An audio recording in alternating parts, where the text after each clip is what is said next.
Hi hello నమస్తే welcome to my channel. A channel కొత్తగా చూస్తున్నట్టయితే ముందుగా సబ్స్క్రైబ్ చేసుకోండి. అలాగే నేను చెప్పే వీడియోని వస్తే మాత్రం అందరికీ షేర్ చేయండి భయ.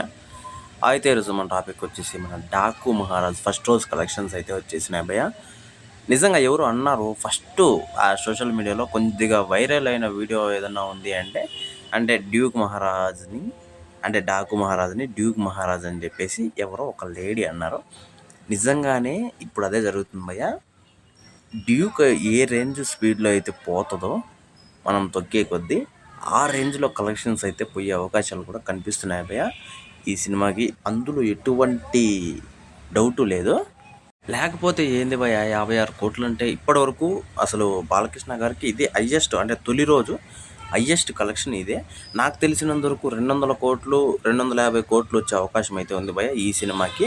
అసలు ఈ సంక్రాంతి మొత్తం ఫస్ట్ అయితే అందరూ గేమ్ చేంజర్ అనుకున్నారు, కానీ ఇంకా గేమ్ చేంజర్లో మనందరికీ తెలిసిందే, పెద్ద మ్యాటర్ ఏం లేదు అని అందరికీ తెలిసిపోయింది.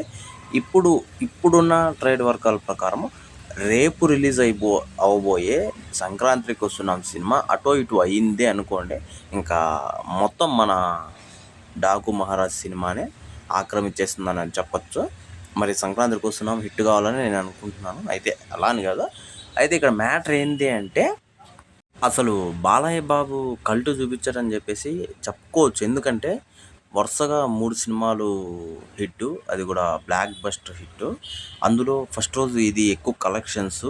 ఇంకోటి వచ్చేసి ఆయన ఇంకా ఇప్పుడు పాన్ ఇండియాగా చేయబోతున్నాం అని చెప్పేసి ఒక చిన్న హింట్ ఇచ్చాడు భయ్య.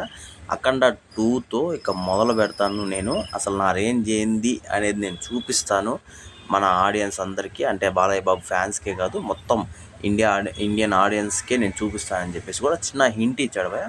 మరి ఆ సెకండ్ ఇన్నింగ్స్ అనేది ఎలా ఉండబోతుందో మనం చూడబోతున్నాము. అయితే నాకు తెలిసినంత వరకు సినిమా చాలా అని కాదు కానీ కొద్దిగా రొటీన్గానే ఉంటుంది. స్టోరీ మాత్రము ఆ రొటీన్ని లేపింది మాత్రము మన తమనన్ననే చెప్పచ్చు. నిజంగా కాళ్ళు మొక్కిన బాలయ్య బాబు ఫ్యాన్స్, ఆయనకి తప్పు లేదు. ఎందుకంటే రొటీన్గా మనకి ఉన్న స్క్రిప్ట్ని ఒక రేంజ్ పవర్గా మార్చింది మాత్రం ఆయనే అని చెప్పచ్చు భయ్య. నిజంగా సూపర్ అని చెప్పచ్చు. అసలు తమనన్నకి దండం పెట్టినా కాళ్ళు మొక్కినా అసలు ఏం చేసినా తప్పు లేదని చెప్పచ్చు బాలయ్య బాబు గారి ఫ్యాన్స్. నిజంగా సూపర్ భయ్య. వీళ్ళిద్దరు కాంబినేషన్ ఎవరు టచ్ కూడా చేయలేరని మాత్రం నిరూపించారు మళ్ళీ ఇంకోసారి.